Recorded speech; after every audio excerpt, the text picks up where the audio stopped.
අක්කේ අක්කා අහලා තියනවද? පණාවක් ගැන කතාවක්.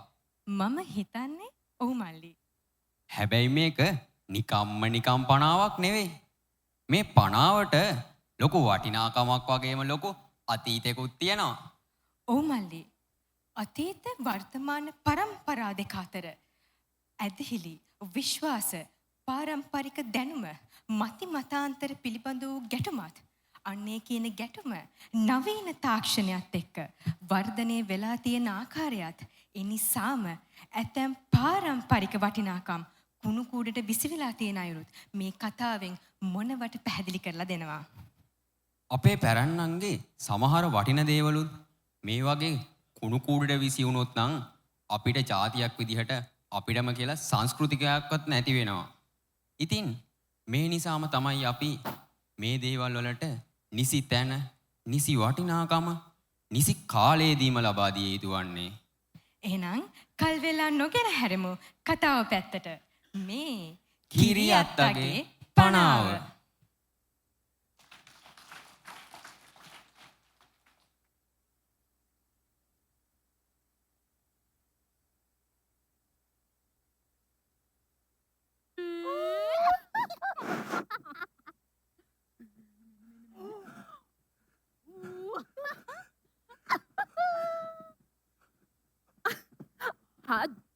දෙයනේ වැටුණ නේද? මොනවද අම්මේ මේ හැමතැනම රිංග හොයන්නේ? දුවේම දැක්කද මගේ පණාව? දැන් ආච්චි කොණ්ඩේ පීරනවද? අනේ උඹ කතා පළයන් පොඩි එකේ යන්න කොණ්ඩේ පීරනවද? උඹ දැක්කද කියහන්කෝ මගේ කිරියත්තේ පණාව? මොන පණාවක් ගැනද අම්මේ ඔය කියන්නේ? මේ බන්දුවේ ඕක අපේ කිරියත්තේ කාලේ පටන් පරම්පරාවෙන් පරම්පරාවට ඊළඟ පරම්පරාවෙන් ඊළඟ පරම්පරාවට අයිති උනේ මගේ පණාව නැති වෙලානේ. අම්මා ඇඳයට බැලුවද? මේ හරියනම් නෑ වගේ අම්මේ. නෑ මං ඊයේ මගේ ආයික පීරලා අල්මාඩි ලාච්චියට පරේසමට දැම්මා. ඉතින් කියන්නේ අද උදේ මම වොස් එක දාලා ඒ ආයික පීරන්න බලනකොට මගේ පණාව උමකට නේද මගේ පණාව? යෝ මන්නම් අතින්වත් ඇල්ලුවේ නෑ ඔය කුණු පණාව. කොන්න පණාව? ඕක අපේ කිරියත්තේ පණාව දුවේ කෝටි 7මාරක් විතර වටිනවා මම හිතේ. කෝටි 7මාරක්? ලක්ෂ 7මාරක් විතර. මෙනුවේ අපි පොලිසිය ඇන්තියක් දාමුද? පිස්සු දම්මේ? ඕක මේ ගෙයි කොයි හරි ඇති. පොඩ්ඩක් හොයලා බලමුකෝ. පුතේ බලන්න මේ ආච්චිගේ පණාව තියනවද කියලා. උයන්නත් තියනවනේ. මේ ආච්චි මං ඔයාට අලුත් හෙයා බ්‍රෂ් එකක් අරන් දෙන්නද? මේ රුපියල් 70ට විතර. බස් නෙවෙයි බකෝටියක් අරන් දුන්නත් මං තේරන්නේ අපේ කිරියත්තේ පණාවෙන් විතරමයි. කොහේ මගේ සුදු පුතා? මේ අම්මා next week එකේ අපේ සෙට් එක ට්‍රිප් එකක් යනවා. අනේ මාත් යන්නම්. ට්‍රිප් යන්න? ට්‍රිප් යන්න කොහෙද තියෙන සල්ලිද ළමයෝ? මෙන්න මේ ගෙදරට වෙලා පොතක් බලා ගන්න. මම මෙතන ට්‍රිප් යන්න. Hello? Can I speak to my sugar pota? Pota? Who are you? What is where my මේ නෝනා කවයික උයනවද? උයන්නත් ඕන කරුණා. ගේ හරි එලෝලු මුකුත් නෑ නේද? කරවල කෑල්ලක් නම් තිබ්බනෝ නා. එළවලු නම් නෑ මයි හිතේ. කැරට් කෑල්ලක් තිබ්බදිනා මේ පොඩි ඒකත් වෙලානේ. නේ කරුණු උඹ දැක්කද මගේ සුදු පුතාව? අර කාමරේකට වෙලා ඉන්නේ. නෝනා ලොකු බේබිගේ කාමරේ නම් නිකන් පිස්සන් කොටුවක් වගේ කිසි පිළිවෙලක් නැහනේ. නොයි පොළොංගු එහෙමත් ඉන්නවත් නැහැ ඔකස් රිංගලා. නයි පාදංගෝ අදනේ කරුණ ගිහින් උඹ ඒ දවල්ට යන්න එලෝට් එක කරන් වරෙන් කියෝ ඉන්නෝ මෙතන. එහෙනම් නෝන මං කඩේට ගිහින් එළවලු ටිකක් අරන් එන්නම්. පොඩ්ඩක් ඉන්න. මේ අම්මේ අම්මා ළඟ නැද්ද කීයක්වත් ගන්න? ඇයි උඹලක නැද්ද? නෑනේ අම්මේ. මගේ ළඟ අන්තිමටම තිබ්බ ටිකෙන් තමයි ලාස්ට් වීක් එකේ අම්මගේ බර්ත්ඩේ එකට පිට්සා ගෙනාවේ. එන්දෝකෙන් උඹලත් කරලා කියව එනවනේ මෙතන. මේ සල්ලි මේ ලොකු නෝනා මට මේ රීලෝඩ් එකක් දාගන්න රුපියල් 100ක් දෙන්න පුළුවන්ද? රීලෝඩ් දාගෙන උඹ කායෙක්ට කතා කරන්නද කරුණු? අනේ මේ කරුණ ගිහින් ඔය බඩ ටික අරවරෙන් මම මෙතන ගිනි පට්ටු වෙලා ඉන්නවා. මොන්නේ නෝ මෙතන රොට්ට පට්ටු කරන්න. කරුණා කරලා කවුරු හරි මට කියනවාද සොඩ පොතා මොකද පංචිකා වත්තේ කරන්නේ? පංචිකාවත්තේ පිස්සු දම්මේ සුදු පුතා මේ ගෙය ඇතුලේ ඉන්නේ. පුතා මේ ආච්චි කතා කරනවා. එනවා අම්මේ. එකපාරක් කතා කරාම එන්නකො ළමයෝ.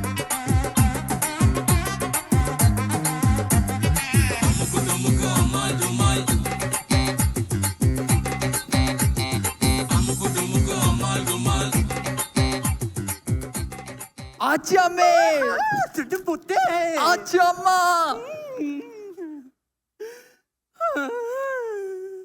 අනේ පුතේ බලපංකෝ මහා අපරාධයක් අපිට සිද්ධ වෙලා තියෙන්නේ.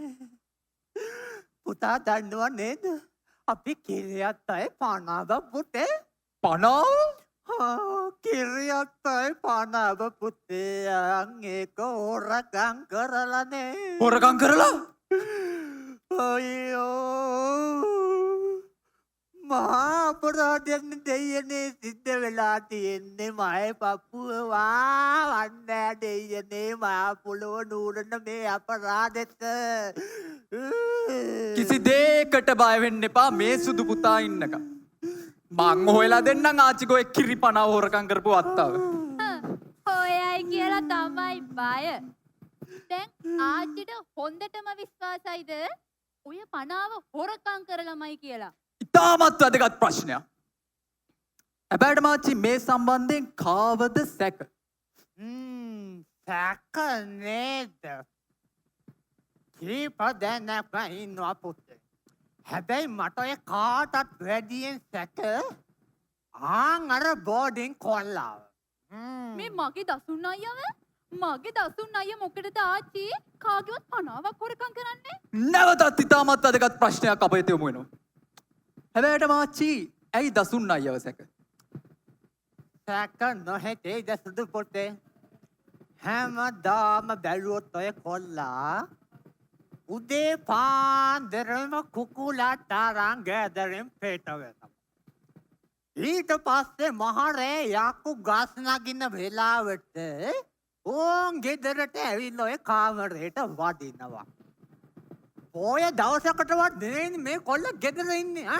එදාට කැම්පස් මෙඩිකල් ස්ටුඩන්ට් කීවට ත්‍රස්තවාදියෙක් කොහෙද? නංගි වහාම ගැදවන්න දාලා ත්‍රස්තවාදියා. අනේ මේ මාව නම් ගව ගන්න එපා ඕවට. මම්ම ගැදවන්නම්කෝ. අයියේ. අයියේ පොඩ්ඩක් එන්න පුළුවන්?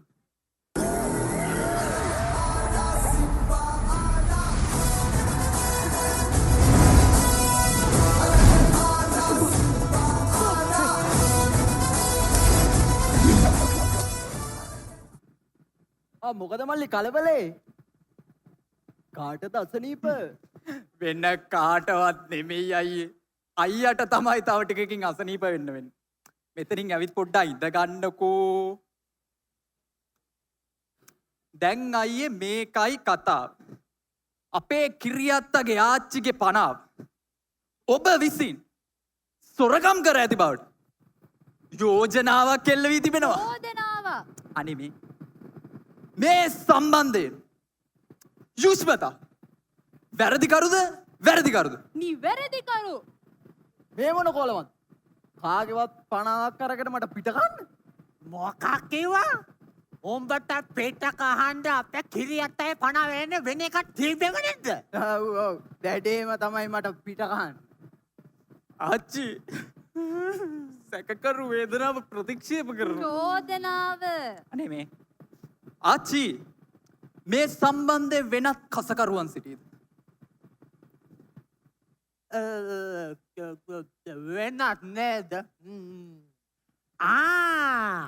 අර අල්ලපු ගෙදර කෙල්ල තාක්කෙට මේකි තමා ගන්ධ ඇත්තේ. ඕසුදු පුතේ ඔය කෙල්ල තමා.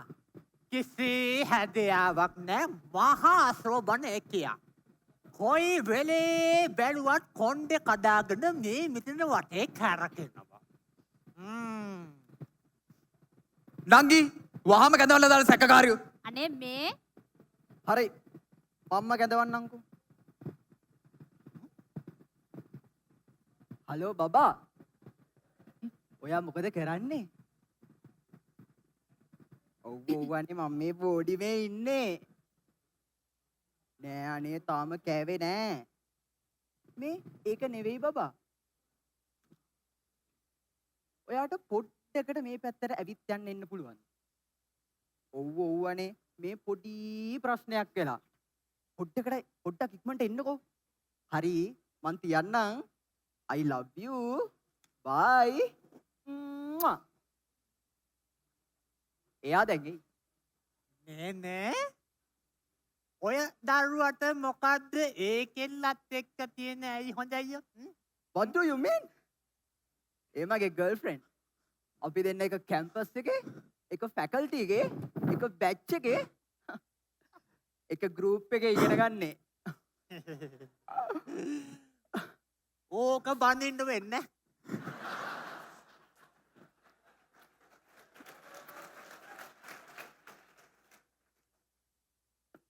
දසුන් පුතා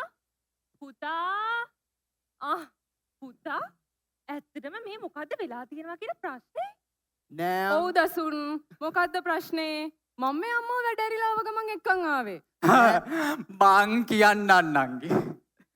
නංගිට විරුද්ධව මේ පොඩි යෝජනාවක්. චෝදනාවක්. අනේ මේ නංගි අද පාන්දර හැබැයි මාත්තු ආච්චි ඔය පනාව නැතුනේ කීයට විතරද? 7ට විතර පාන්දර මා හිතුවා. අද පස්වරු 7ට 8ට පෙරවරු අයියේ පෙරවරු. අනේ නංගි පොඩ්ඩ හැමදේකට පනින්න දු කඩවාගෙන ඉන්නෝකෝ. එහෙනම් ඉතින් හැමදේම වරද්දා නැතුව හිටියනම් ඉවරයිනේ. මේ නංගි මෙන්න මේකයි ප්‍රශ්නේ. අද උදේ පාන්දර 7ට 8ට විතර අපේ ආච්චිගේ කිරියත්තගේ පනාව නැති වෙලා තියෙනවා. මේ සම්බන්ධයෙන් යුෂ්පතිය කටක් කරලා කොහොමද කියන් ගොහන්නේ? නංගි ඔයා ගත්තේ නෑ නේද පනාව? මොකක් අනේ මගේ මෝඩ අයියේ. දැන් මේ අක්කා ඉන්නේ කොහෙද? අල්ලපු ගෙදර. පනාව නැති උනේ කොහෙද? අපේ ගෙදර. කොහොමද කියන්නකෝ ඉතින් ඕක වෙන්නේ? මන් දැකලා තියෙනවා ඔය කෙල්ල උදේට අපේ ගේ දොරකඩ එබිකම් කරනවා. අනේ ආච්චි මං උදේට දසුන් යනකල් අපේ ගේට් එක ගාව බලන් ඉන්නේ අපි දෙන්න කැම්පස් යන්න එකට මේ එහෙම නැතුව කාටවත් ලයින් දාන්න ආවේ නෑ ආච්චිගේ සුදු පුතා තමයි කොයි වෙලේ බැලුවත් අපේ ගේ පැත්තට බෙල්ල දාගෙන ඉන්නේ නේද? දැන් හැදෙන එවුන් නම් වැඩි හිටියට කතා කරන්න නම් දන්නේම නැහැ. හරිම අසෝර්ධමනයි. සේක් විතරක්. මේ මිසිස් දිසානායක ළමයි හදන හැටි ගැන මේ මට විතරක් කියලා දෙන්න එන්න එපා. ප්ලීස් ආ.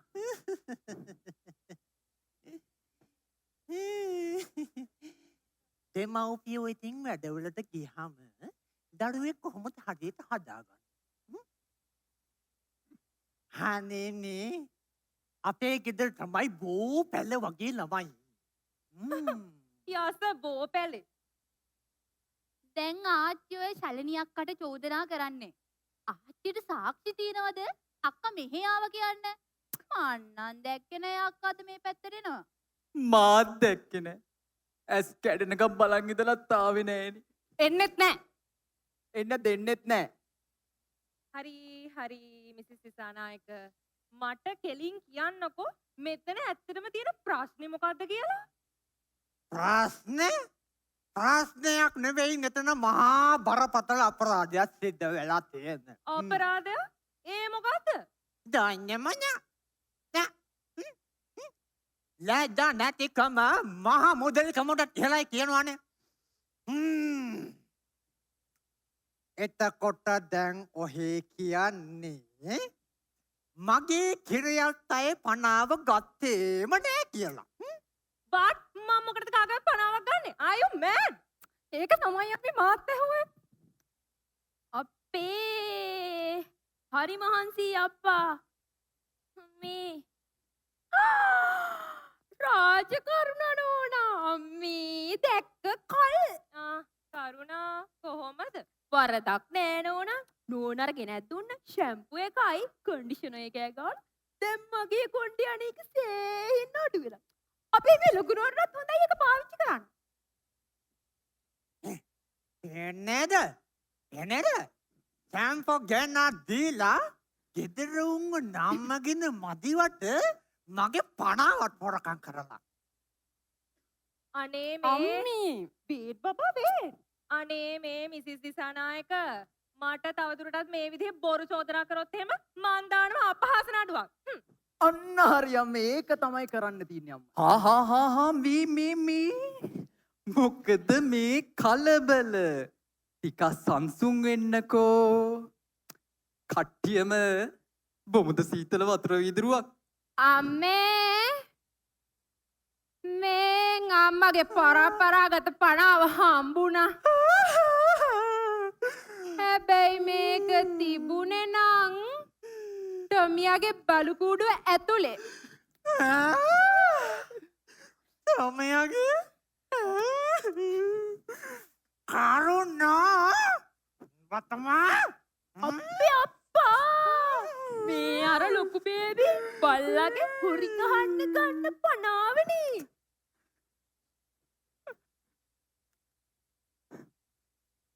සොද්ද ෆොටේ